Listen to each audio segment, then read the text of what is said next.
Good day, teachers. Good day, ma'am. On behalf of the Group 3, I am Mary Grace Gutierrez together with my group, Ma'am Satinitigan, Ma'am Lim, and Sir Gabito. We will be discussing the roles of assessment in the teaching of social sciences. So, let's start. So, here, the role of assessment. So, when we say assessment now, it is very important engaging student learning, informing instruction, and also not only that, it also help promote a deeper understanding. So in the context of teaching, an assessment, it goes beyond just simply assigning grades. So it's not just about assigning grades, but rather it is a continuous process that helps both the teachers and the students para what? That is for them to track their progress. Very good. So the following here, these are the role of assessment. So assessment plays a vital role in the following.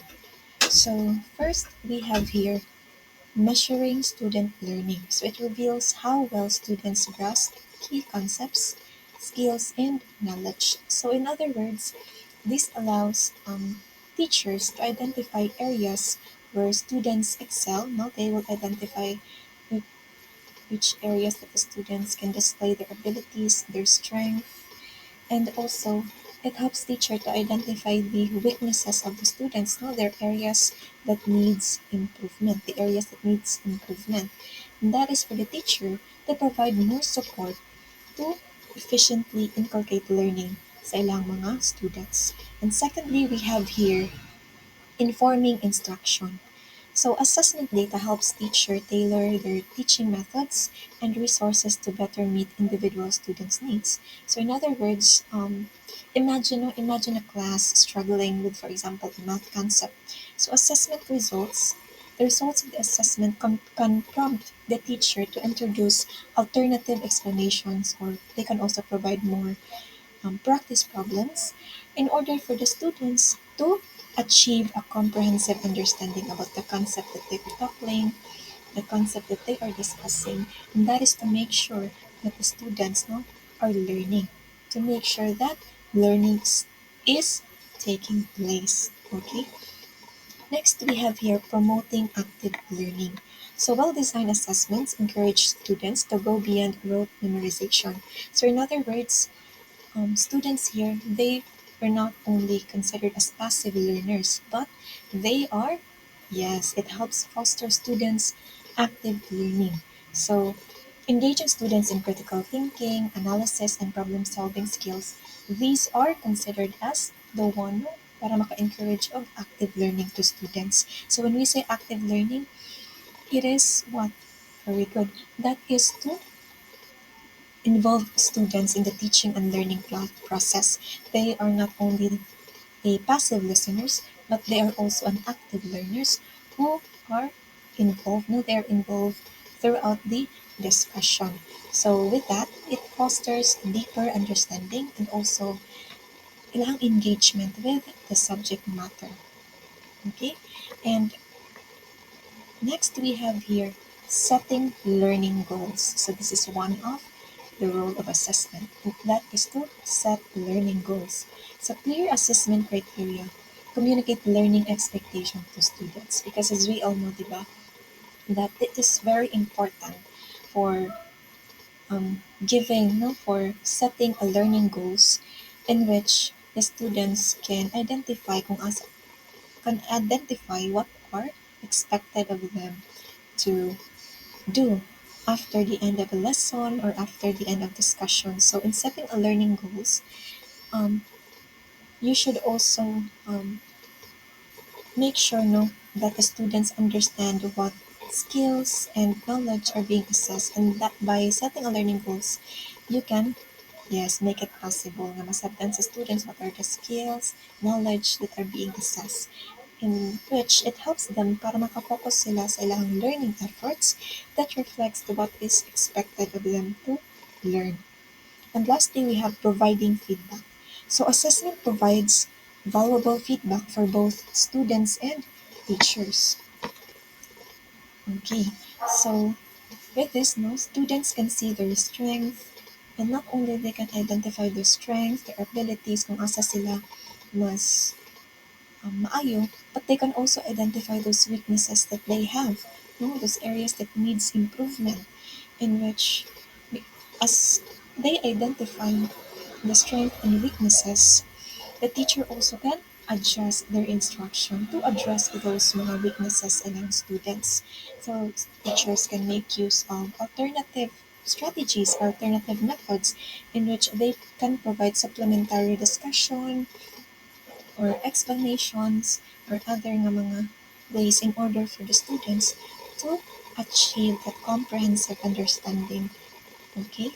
So with this, it creates a feedback loop, no, that promotes continuous improvement. Okay? It helps students to see what are their weaknesses and strengths, and teacher also can make use of those weaknesses na nakita nila silang students to improve, to make adjustments silang instruction to address those weaknesses that their students have. And so those are the roles of assessment. So here we have the different types of assessment. So I know that you're very familiar with this. So when we say formative assessment, it is an ongoing assessment used throughout the learning process to monitor student progress. Okay, this includes mga quizzes, exit tickets, and also class discussions because formative assessment happens in, yes, class discussions and also in a way of observations. With formative assessment, it helps teachers also to adjust lang instruction and identify areas where students need additional support. So dili sila mo proceed with another lesson kung makita nila that their students are, yes, there's a difficulty sa parts sa students na masabtan ang concept that they are discussing. So in that way, teachers can make use of, yes, alternatives. They can make use of their own strategies para mas mapa, yes, to provide holistic learning sa ilahang students. Okay? To make sure also that learning is taking place. Okay? And we also have summative assessment. So it is administered at the end of a unit or semester to measure student learning outcomes. So when we say summative assessment, this involves mga quarterly assessment, standardized tests, mga objective tests. We also have essays, performances, and mga presentations, projects, in which it is administered at the end of a lesson, at the end of a unit, course, or even at the end of a school year, wherein it provides a snapshot of student learning at a particular point in time. Okay, so those are the types of assessment. So we also have here the effective assessment practices. So as assessment plays a very crucial role in measuring students' learning as well as their skills, it is also very important to, yes, to apply these effective assessment practices. First, we have variety is key. So what do we mean by variety is key? So it means that as a teacher, it is very important to make use of varieties of assessment methods because as we all know that students, there are students who excel in test taking skills, no? They excel in written tests. There are also students who excel in oral recitation, in presentations, in performances, and even in projects. So it is very important to make use of varieties of assessment methods. So dili lang ka mag-focus sa paper and pencil test, but also you utilize those authentic assessment, no? Those varieties of assessment that caters to different learning styles, and also because of that, no, using those varieties of learnings assessment methods, it provides a more comprehensive picture of student learning, of how well they understood the topic, how well they develop their skills and knowledge because of, yes, throughout the instruction or throughout the discussion. Secondly, we have here the relevance to learning objectives. So when we say relevance to learning objectives, it is very important that your assessment is aligned with your learning objectives because in that way, Saman, So assessment should be directly tied to the learning objectives of the lesson or a unit. Okay? So it should be a test match the lesson. So your test should match the content of your lesson, and with that should match with the learning objectives. Because if mag-match imong learning objective sa imong assessment sa learning objectives, there is validity. Okay, valid ang imong assessment nga gibuhat. And with that, um, when we say valid assessment, no, it measures what is intended to be measured. Okay, and third, we have here the feedback loop. So effective assessments, no, it involves providing feedback that helps students understand their strengths, ilang mga weaknesses, and also how to improve those weaknesses that they have.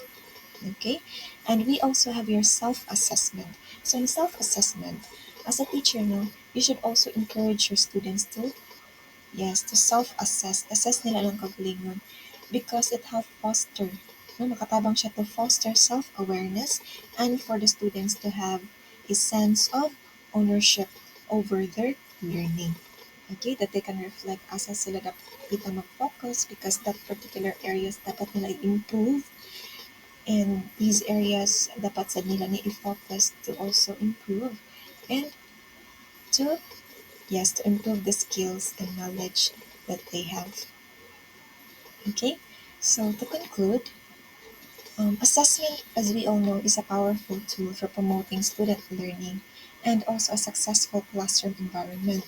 So by using those mga varieties of assessment methods with, of course, meaningful feedback, teachers can ensure that ang students, they develop the necessary skills and knowledge in order to succeed in the real life situation, especially in this generation. Okay, wherein it is very important to develop your critical thinking skills, your analysis, your problem solving skills, and also your digital literacy skills. And yes, it is very important now to make use of those authentic assessment, no? Those assessment that mirrors real life situation, because in that way students can learn to apply their knowledge not just in the classroom but also in the real life situation outside the classroom module. Okay, so I think that would be all in my part. So thank you so much for listening, and I will be passing the floor to the next um, reporter. So again, good day, and I hope you've understand our topic, and have a great day. God bless.